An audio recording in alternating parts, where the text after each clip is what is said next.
வணக்கம். Welcome to my channel. எல்லோரும் எப்படி இருக்கீங்க? நாங்கள் ரொம்ப நல்லா இருக்கோங்க. இப்போ வாங்க வீடியோக்குள்ளே போகலாம். போன விலாகில் பார்த்தீங்கன்னா ஏசி வரதுக்கு 3 நாள் ஆகும்னு சொல்லியிருக்காங்கன்னு சொன்னேன் இல்லையா? ஆனால் பார்த்தீங்கன்னா மறுநாள் நைட்டே ஏசி கொண்டு வந்துட்டாங்க. நாங்கள் வாங்கினது பார்த்தீங்கன்னா பேனசானிக்கில் 3 ஸ்டார் ஏசி தான் வாங்கினோம். கூலிங் நல்லா இருக்குது. பர்ஃபெக்டாக இன்ஸ்டாலும் பண்ணி கொடுத்துட்டாங்க. காலையில் டிஃபன் செஞ்சது போக கொஞ்சம் மாவு மிச்சமாயிருச்சு. அந்த மிச்சமான மாவை பார்த்தீங்கன்னா ஒரு பாத்திரத்தில் எடுத்து வச்சுட்டேன். சரி பசங்களுக்கு இதை வச்சு பணியாரம் ஊற்றி கொடுத்துர்லாம் அப்படின்ட்டு அவங்கக்கிட்ட போய் கேட்டால் அவங்க சொல்லிட்டாங்க, கார பணியாரம் வேண்டாம்மா, இனிப்பு பணியாரம் வேணும் அப்படின்ட்டாங்க. அதுக்கப்புறமா நான் பொடிச்சு வச்சுருந்த வெல்லம், ஏற்கனவே நான் வெல்லத்தை நல்லா தூள் பண்ணி எடுத்து வச்சுட்டேன் ஒரு டப்பாவில். அது இருக்கிறனால எனக்கு கொஞ்சம் ஈஸியாக இருந்துச்சு. வெல்லம் போட்டதுக்கப்புறம் மாவை நல்லா ஒரு 5 நிமிஷத்துக்கு நல்லா கலக்கி விட்டுறணும். கலக்கி விட்டால் தான் பார்த்தீங்கன்னா அந்த வெல்லம் எப்படி நம்ம தூள் பண்ண வெல்லமாக இருந்தால் கூட அப்போ தான் நல்லா கரையும். என்னோடய பணியார சட்டி பார்த்திங்கன்னா ரொம்ப குட்டியாக இருக்கும். இந்த டிவிலலாம் காட்டுவாங்கள்ல மினியேச்சர் மாதிரி, அந்த மாதிரி இருக்கும். இது என் பசங்க ரொம்ப குட்டியாக இருக்கிறப்ப வாங்கினது. அவங்க குட்டியாக இருக்கும்போது இது ஓகேவாக தான் இருந்துச்சு. ஏன்னா சின்ன சின்னதாக ஊற்றி கொடுத்தோம்னா அவங்க ரொம்ப பிடிக்கும். குட்டி குட்டியாக இருக்குது அப்படின்ட்டு ஆசையாக எடுத்து சாப்பிடுவாங்க. இப்போ பார்த்தா அவங்க வளர்ந்துட்டாங்க. பணியார சட்டி அப்படியே தான் இருக்குது. இப்போ நம்ம ஊற்றி கொடுத்தாலும் அதை 2 வாயில் எடுத்து வாயில் போட்டு போய்கிட்டே இருப்பாங்க. இவங்களுக்கு கொடுத்தது போக மிச்சம் பார்த்திங்கன்னா கொஞ்சம் இருந்தது. அதை ஒரு டிஃபன் பாக்ஸில் போட்டு கடைக்கு கொடுத்து விட்டுட்டேன்.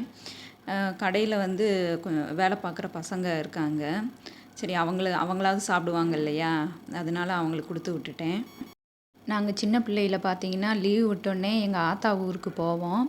தப்பாக நினச்சிக்காதீங்க, ஆத்தாங்கிறது எங்கள் அம்மாவோட அம்மா, பாட்டியை தான் நாங்கள் ஆத்தான்னு சொல்லுவோம். நாங்கள் எங்கள் ஆத்தா வீட்டுக்கு போகிறப்போ பார்த்திங்கன்னா அங்கே பணியாரம் விற்பாங்க. எங்களுக்கு பணியாரம் வாங்கி சாப்பிட்றதுக்காக எங்கள் ஆத்தா பார்த்திங்கன்னா 2 ரூபா, ஒரு ஆளுக்கு 2 ரூபா கொடுப்பாங்க. ஒரு பணியாரம் பார்த்திங்கன்னா 1/4 ரூபா, அதாவது 25 பைசா. அப்போ 2 ரூபாய்க்கு பார்த்திங்கன்னா 8 பணியாரம் இருக்கும். 8 பணியாரம் காலையில் டிஃபனுக்கு அதுவே எங்களுக்கு சரியாக போயிடும். நானும் என் தங்கச்சி அந்த மாதிரி தான் நாங்கள் எங்கள் ஆத்தா வீட்டுக்கு போனோன்னா வாங்கி சாப்பிடுவோம். அந்த ஞாபகம் வந்துருச்சு. சூப்பராக இருக்கும் அந்த பணியாரம். ஆனால் அந்த பணியாரம் பார்த்திங்கன்னா ஒரு பணியாரமே நல்லா பெருசாக இருக்கும்.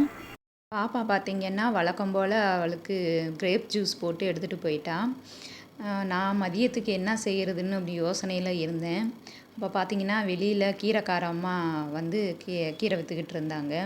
அவங்கக்கிட்ட முருங்கைக்கீரை, அரைக்கீரை, சிறுகீரை எல்லாம் இருந்துச்சு. புளிச்சக்கீரையும் இருந்துச்சு. சரி இது என்னடா புளிச்சக்கீரை, இதை செஞ்சு பார்க்கலாமே அப்படின்ட்டு வாங்கிட்டு வந்துட்டேன். ஃபர்ஸ்ட் டைம் நான் இது வரைக்கும் செஞ்சதே இல்லை. எப்படி செய்யணும்னு எனக்கு தெரியாது. அதனால் சரி பாட்டிக்கிட்டையாவது ஃபோன் பண்ணி கேட்கலாம் அப்படின்ட்டு எங்கள் பாட்டிக்கு ஃபோன் பண்ணி கேட்டேன். கீரையை ஆஞ்சிட்டு தண்ணியில் போட்டுட்டு ஒரு 2-3 தடவை நல்லா கழுவி எடுத்து வச்சிடணும். இந்த கீரை பார்த்திங்கன்னா உடம்புக்கு ரொம்ப குளிர்ச்சியாக. யாரை பார்த்தாலும் பார்த்திங்கன்னா புளிச்சக்கீரைன்றாங்க. வாங்க நம்ம எப்படி செய்யலான்னு பார்த்துடலாம். இதுக்கு தேவையானதுன்னு பார்த்திங்கன்னா மிளகாய் வத்தல், சின்ன வெங்காயம், மஞ்சள், சீரகம், கடுகு, நல்லெண்ணெய், அவ்வளோதாங்க. நல்லெண்ணெய் ஊற்றி செஞ்சால் சூப்பராக இருக்குன்னு இருக்காங்க. இப்போ பார்த்திங்கன்னா பாத்திரத்தில் நல்லெண்ணெய் கொஞ்சம் ஒரு 100 ml அளவுக்கு நல்லா விட்டுக்கிட்டேன் தாராளமாக. அதுக்கப்புறமா கொஞ்சம் கடுகு போட்டுட்டேன். கடுகு பொரிஞ்சதும் நாம் சீரகம் கொஞ்சமாக சேர்த்துடலாம்.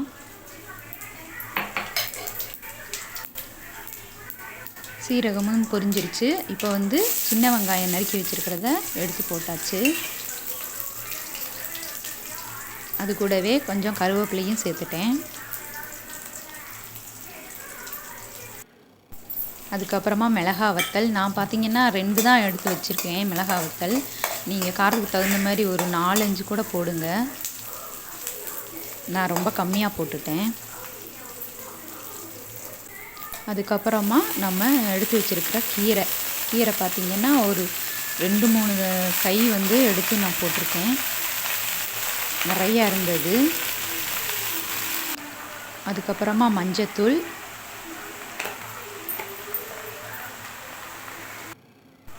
கொஞ்சமாக கல் உப்பு சேர்த்துருக்கேன். தண்ணி ஊற்றாமல் பார்த்தீங்கன்னா கீரையை நல்லா கிளறி விடணும். தண்ணி முதலே ஊற்றிட்டோம்னா நல்லா இருக்காது. கொஞ்சம் வதக்கி விட்டுட்டு அதுக்கப்புறமா அதுக்கு தகுந்த மாதிரி தண்ணி கம்மியாக ஊற்றிக்கிடலாம். இந்த கீரை செய்கிறதுக்கு பார்த்திங்கன்னா நல்லெண்ணெய் ரொம்ப இம்பார்ட்டன்ட்னு சொன்னாங்க. அதுக்கப்புறம் இன்னொரு முக்கியமான ஒரு டிப்ஸ் என்னென்னா, சில பேர் வந்து கீரை செஞ்சுட்டு அதை வந்து மிக்சியில் போட்டு அடிச்சிருவாங்க இல்லையா, அந்த மாதிரி செய்யக்கூடாது. நாம் பருப்பு மத்த வச்சு தான் கடையணும். அப்படி கடைஞ்சாதான் இன்னும் நல்லா டேஸ்ட்டாக இருக்கும். புளிச்சக்கீரையை பார்த்தீங்கன்னா 2 நாளைக்கு கூட வச்சு சாப்பிட்லாம் அப்படின்னு சொல்கிறாங்க. ஆனால் நான் இது வரைக்கும் செஞ்சதில்லை. நீங்கள் ஒரு வேளை சில பேர் செஞ்சுருக்கலாம் கூட. ட்ரை பண்ணி பாருங்கள் செய்யாதவங்களாக இருந்தால். இந்த கீரைக்கு மெயினே நல்லெண்ணெய் தான் சொல்லியிருக்காங்க.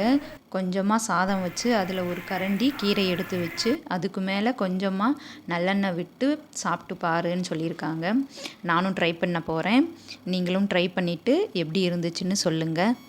நான் இன்றைக்கி உங்ககிட்ட ஷேர் பண்ணிக்கிட்ட என்னோடய அனுபவங்கள், இந்த குக்கிங் இதெல்லாம் உங்களுக்கு பிடிச்சிருந்தா மறக்காமல் லைக் பண்ணுங்கள், ஷேர் பண்ணுங்கள், கமெண்ட் பண்ணுங்கள், முக்கியமாக சப்ஸ்கிரைப் பண்ணுங்கள். பாய். மீண்டும் அடுத்த வீடியோவில் சந்திப்போம்.